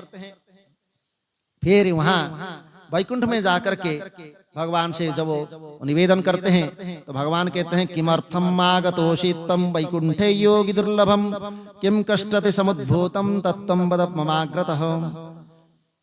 योगियों के लिए दुर्लभ है, तपस्वियों के लिए भी जो दुर्लभ है, इस वैकुंठ धाम में आप किसी उद्देश्य से आए हैं, आपको कौन सा ऐसा कष्ट है? तब भगवान के वचन के सुनकर के विनय के साथ सर झुका करके शंखचूड़ के द्वारा देवताओं को दिए गए दुख से संबंधित सारा वृत्तांत से भगवान के सामने सुनाते हैं। तब सब प्रकार से सबको भावों को जानने वाले भगवान कहते हैं, मैं पूर्व जन्म के अपने परम भक्त महातेजस्वी ये गोप शंखचूड़ का सब वृत्तांत जानता हूँ। आप उसका प्राचीन इतिहास को सुनिए, जिससे परात्पर शिवलोक सभी लोगों के ऊपर स्थित है, जहाँ शंकर जी स्वयं परब्रह्म परमेश्वर के रूप में विराजमान है और तीनों शक्तियों को धारण करने वाले हैं, जो प्रकृति एवं पुरुष के भी अधिष्ठाता है, जो निर्गुण सगुण परम ज्योतिष स्वरूप है, वही ब्रह्मन सृष्टि आदि के करने वाले, सत्व आदि गुण से युक्त ब्रह्मा विष्णु महेश्वर नामक तीन देव जिनके अंग से उत्पन्न हुए हैं, माया से सर्वथा मुक्त एवं समस्त अंग से जो समस्त ये संसार के रूप में ब्रह्मांड उत्पन्न हुए हैं, उसी के समीप गोलोक है और वहीं शिव जी के गौशाला है। उन्हीं की इच्छा से वहां पर मेरे स्वरूप में श्री कृष्ण निवास करते हैं। और शंकर ने अपनी गौओं की रक्षा के लिए उन भगवान श्री कृष्ण को नियुक्त किया है। मतलब भगवान ने गौशाला जो बनाया है, उस गौशाला का रक्षा करने के लिए भगवान श्री कृष्ण को गोलोक में रखे हुए हैं, इसलिए गोपाल भगवान हमेशा रहते हैं। आज जो वृंदावन में भगवान ने लीला किया था, ये तो वृंदावन है ही, और एक नित्य वृंदावन है जिसको गोलोक कहते हैं, और उस गोलोक में भगवान हमेशा नित्य निवास करते हैं, अपने परम प्रेम स्वरूपी प्रेयसी राधा जी के साथ नित्य निवास करते हैं। इसलिए भगवान का गोपाल व गोप नाम से प्रसिद्ध है। तो यहाँ हम ऐसे सोचते हैं, यहाँ भगवान आगे अवतार लेके तो वो ग्वाला बन गए, और हम उसको कई प्रकार के वो पुकारते हैं, वो तो ग्वाला है, वो तो ऐसे है, वो ऐसे है। तो लेकिन वो ग्वाला इसलिए है कि उन्होंने पहले से ही अपने गोपाल रूप को धारण कर रखे। और यहाँ जो भगवान के मतलब गौशाला भगवान ने इस सृष्टि में बनाया है, ये समस्त उस सृष्टि के जो गौशाला है, उस गौशाला का जो देव प्रतिमारोपी सर्वदेवमयी जो गोमाता है, उस गोमाता की रक्षा स्वयं भगवान श्री कृष्ण करते हैं। इसलिए अगर गोमाता को अगर हम कुछ दंड देते हैं या उसको कोई कष्ट देते हैं, तो उसमें हम भगवान के ही द्रोही बनते हैं। इसलिए उसमें कोई द्रोह नहीं करने का कहा गया है। इसलिए यहाँ भारतवर्ष में हमारे विशेष करके वैदिक धर्म में गोमाता को इसलिए श्रेष्ठ स्थान दिया गया है, क्योंकि उनके समान देवमय और देव स्वरूप इसी जीव जो है इसी संसार में नहीं है। एक मनुष्य है जो अपने समस्त देवताओं को आह्वान करके अपने शरीर में स्थित करता है, लेकिन एक गोमाता है जो पहले से ही उसके शरीर में समस्त देवता दिव्यमान रूप में आवास मतलब निवास करते हैं। इसलिए सर्वदेवमयो गावो सर्व विश्वस्य मातरः, सबके भी मतलब सबके जननी है। जैसे कहते हैं किसी की जैसे माँ चली गई, मतलब बच्चा जो है जन्म हुआ और माँ मर गई, अब उस बच्चे का दूध पिलाने का काम कौन कर सकता है? कौन देता है? हाँ, मतलब और दूसरी कोई माता है, अपने जननी के छोड़ करके अगर कोई दूसरी माता है तो गोमाता, और गोमाता का दूध ही, और भी जैसे भैंस भी है और भी है, लेकिन वो दूध पचा नहीं सकता वो, लेकिन गोमाता का दूध ही ऐसा है जो छोटा सा बच्चा भी पचा सकता है उसको। बोल गौ माता की जय। इसलिए वो सबके जननी है। तो इसलिए वो जननी होने के नाते भगवान उनका रक्षा करते हैं, और भगवान को उनको दायित्व दिया गया है, इसलिए गोपाल नाम से उनका प्रसिद्ध है। इसलिए कहते हैं भगवान शंकर अपनी गौओं की रक्षा के लिए भगवान श्री कृष्ण को नियुक्त किया है, और वो भी गौओं की रक्षा से सुखी होकर के विहार करते हुए वहाँ क्रीड़ा करते हैं। इसलिए प्रकृति की पांचवी परम मूर्ति जगदम्बा राधा जी जो उनकी स्त्री कही गई है, वे भी उस गोलोक में निवास करती है। वहीं पर उनके अंग से उत्पन्न हुए अनेक गोप एवं गोपियां हैं, उन्हीं के ही मतलब भगवान ने ही उनको इसे उत्पन्न किए हैं, जो उन राधा कृष्ण के अनुवर्ती रह करके सदा विहार करते हैं। उन्हीं में से ये जो गोप है सुदामा नाम का था, जो शंखचूड़ के नाम से वर्तमान प्रसिद्ध है, और भगवान की इस लीला से मोहित होकर के राधा के साप से दुखदाई दानव योनि को व्यर्थ ही प्राप्त हो गया है। इसलिए भगवान श्री कृष्ण ने उसकी मृत्यु रुद्र के त्रिशूल से पहले ही निश्चित किया हुआ है, अर्थात भगवान के त्रिशूल से ही उसका मृत्यु होगा। उसके बाद वह अपने देह का त्याग करके फिर भगवान का पार्षद होगा। ऐसा जान करके आप भय मत करके और शंकर की शरण में जाइए और वहां भय रहित होकर के निवास करें। इस प्रकार यहाँ से फिर ब्रह्मा जी तथा विष्णु जी फिर शिवलोक में जाते हैं। शिवलोक जो है शिवलोक के तथा शिव सभा के वहाँ कैसे प्रकार शिवलोक का वहाँ वर्णन किया गया है। फिर वहां पर भगवान शिव और अम्बा सहित दिव्य स्वरूप का दर्शन एवं शंखचूड़ से प्राप्त कष्टों से मुक्ति के लिए भगवान से फिर प्रार्थना करते, क्योंकि भगवान शिव के अलावा उसको कोई दूसरा नहीं मार सकता था। तो इसलिए शिव द्वारा फिर ब्रह्मा विष्णु को शंखचूड़ का पूर्व वृत्तांत बताते हैं, फिर देवताओं को शंखचूड़ वध का आश्वासन भी देते हैं।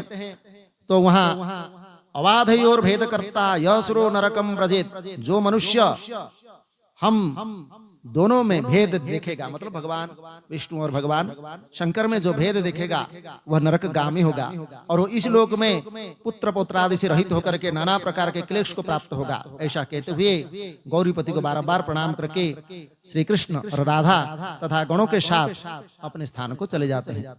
तो इस प्रकार वे ब्रह्मा तथा विष्णु भी संदेह रहित होकर के भगवान शंकर को बारंबार प्रणाम करके आनंद के साथ वैकुंठ में जाते हैं। तो यहाँ कहने का मतलब उस पार्षद का जो रूप में उनका उद्धार कैसे हो, इसलिए उस उद्धार का विषय में जानने के लिए ही भगवान स्वयं उनका आह्वान करते हैं राधा कृष्ण जी का, और वहां पर उनका अनुग्रह प्राप्त करके फिर वहां वचन देते हैं देवताओं को कि इस प्रकार इनके ही कृपा से और इन्हीं के माध्यम से, क्योंकि बिना जो मर्यादा होती है उस मर्यादा का पालन किए बिना कोई भी कार्य भगवान भी नहीं करते हैं। अगर अपने सृष्टि का मर्यादा वो स्वयं ही तोड़ देंगे तो फिर सृष्टि का पालन कैसे होगा। इसलिए सारा, अभी भगवान चाहते तो एक दृष्टि से सब कुछ कर सकते थे, लेकिन ऐसा नहीं, जो मर्यादा है उसका पालन करते हैं। इसलिए यहाँ कह रहे हैं समस्त देवता कि आप जो मतलब हम लोग जो भय से व्याकुल है आप उसी से आप निवृत्त कर सकते हैं। इसलिए देवताओं को कष्ट देने वाले दैत्यराज शंखचूड़ का आप वध कीजिए और उसी से ही हमारा भला होने वाला है। इसलिए आप तो दीनबंधु दिनों का उद्धार करने वाले हैं, इस संकट से देवताओं का आप उद्धार कीजिए। हे हरि हे विधे देवा स्वस्थानम गच्छ ध्रुवम शंखचूड़म वदिष्यामि सगणम नात्र संशयः। यहाँ भगवान शंकर सबको आश्वासन देते हैं कि आप लोग अपने अपने स्थान को जाइए, मैं सेना सहित उस शंखचूड़ का वध अवश्य करूंगा, इसमें कोई संदेह नहीं है। भगवान ने जो वचन दिया है उसको तो पालन करेंगे ही। तो फिर आगे भगवान शिव के द्वारा शंखचूड़ को समझाने के लिए गंधर्वराज चित्ररथ, जिसको हम पुष्पदंत कहते हैं, ये पुष्पदंत को फिर दूत के रूप में भगवान भेजते हैं। वहां ये मतलब शिव भक्त है, पुष्पदंत जो है परम भक्त है, तो इसलिए उसकी मतलब भेजते हैं। और शंखचूड़ द्वारा भगवान शिव की जो संदेश है उसको अवहेलना किया जाता है और युद्ध करने का निश्चय किया जाता है। फिर पुष्पदंत का आपस आकर के भगवान शिव को निवेदित करते हैं और वहीं से फिर युद्ध का प्रारंभ होता है। अब आगे की जो कथा है वो भी बड़ा रोचक कथा है, क्योंकि इसमें भी जो तुलसी आदि का जो आधान है, यहाँ पहले वृंदा के नाम से हमने वहां पर कथा सुनी और वहां तुलसी की उत्पत्ति को कथा सुनी। यहाँ जो तुलसी है जो शंखचूड़ की पत्नी के रूप में है वो कौन है, वो तुलसी कौन है और ये तुलसी कौन है। वो तुलसी तो उसने भगवान के प्रिय हो गए, लेकिन ये तुलसी यहाँ जो नाम है और तुलसी के रूप में जो अवतरित हुई ये कौन है, इसको जानना चाहिए। तो ये कथा के प्रसंग में फिर कल सुनेंगे उसका। नारायण देव बोलो सच्चिदानंद भगवान की, सद्गुरुदेव भगवान की। ओम नमः शिवाय, ओम नमः शिवाय, ओम नमः शिवाय, ओम नमः शिवाय, ओम नमः शिवाय, ओम नमः शिवाय, ओम नमः शिवाय, ओम नमः शिवाय। हर हर भोले नमः शिवाय, हर हर भोले नमः शिवाय, ओम नमः शिवाय, ओम नमः शिवाय, ओम नमः शिवाय, ओम नमः शिवाय। रामेश्वराय शिव रामेश्वराय, रामेश्वराय शिव रामेश्वराय। गंगाधराय शिव गंगाधराय, गंगाधराय शिव गंगाधराय। हर हर भोले नमः शिवाय, हर हर भोले नमः शिवाय। ओम नमः शिवाय, ओम नमः शिवाय, ओम नमः शिवाय, ओम नमः शिवाय। जटाधराय शिव जटाधराय, जटाधराय शिव जटाधराय। महादेवाय शंभो महादेवाय, महादेवाय शंभो महादेवाय। हर हर भोले नमः शिवाय, हर हर भोले नमः शिवाय। ओम नमः शिवाय, ओम नमः शिवाय, ओम नमः शिवाय, ओम नमः शिवाय। विश्वेश्वराय शिव विश्वेश्वराय, विश्वेश्वराय शिव विश्वेश्वराय। हर हर भोले नमः शिवाय, हर हर भोले नमः शिवाय। भूतेश्वराय शिव भूतेश्वराय, भूतेश्वराय शिव भूतेश्वराय। हर हर भोले नमः शिवाय, हर हर भोले नमः शिवाय। ओम नमः शिवाय, ओम नमः शिवाय, ओम नमः शिवाय, ओम नमः शिवाय। हर हर भोले नमः शिवाय, हर हर भोले नमः शिवाय। ओम नमः शिवाय, ओम नमः शिवाय, ओम नमः शिवाय, ओम नमः शिवाय। ओम नमः शिवाय, ओम नमः शिवाय, ओम नमः शिवाय, ओम नमः शिवाय। बोलो शंकर भगवान की जय। श्री पशुपतिनाथ भगवान की जय। श्री भूतेश्वर भगवान की जय। ओम सर्वे भवन्तु सुखिनः, सर्वे सन्तु निरामया, सर्वे भद्राणि पश्यन्तु मा कश्चित् दुःखभाग् भवेत्। अशतो मा सद्गमय, तमसो मा ज्योतिर्गमय, मृत्युर्मा अमृतं गमय। ओम पूर्णमदः पूर्णमिदं पूर्णात् पूर्णमुदच्यते, पूर्णस्य पूर्णमादाय पूर्णमेवावशिष्यते। ओम शांति शांति शांति। भगवान के स्मरण करते हैं जो हमारे जीवन में अनेक प्रकार के रोग व्याधि, अनेक प्रकार के अस्वस्थता अनुभव करते हैं, अशांति अनुभव करते हैं। उनकी निराकरण के लिए महामृत्युंजय का हम जप करेंगे 3 बार। ओम त्र्यंबकं यजामहे सुगंधिं पुष्टिवर्धनम्, उर्वारुकमिव बन्धनान् मृत्योर्मुक्षीयमामृतात्। ओम त्र्यंबकं यजामहे सुगंधिं पुष्टिवर्धनम्, उर्वारुकमिव बन्धनान् मृत्योर्मुक्षीयमामृतात्। ओम त्र्यंबकं यजामहे सुगंधिं पुष्टिवर्धनम्, उर्वारुकमिव बन्धनान् मृत्योर्मुक्षीयमामृतात्। भगवती का चिंतन करते हुए, उनकी कृपा का पात्र बनते हुए भगवती के जो मंत्र है उसका उच्चारण करेंगे। ओम शरणागत दीनार्त परित्राण परायणे, सर्वस्यार्ति हरे देवी नारायणी नमस्तुते।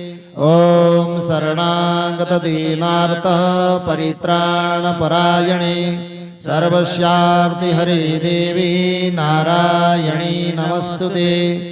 ओम शरणागत दीनार्त परित्राण परायणे, सर्वस्यार्ति हरे देवी नारायणी नमस्तुते। ओम शांति शांति शांति।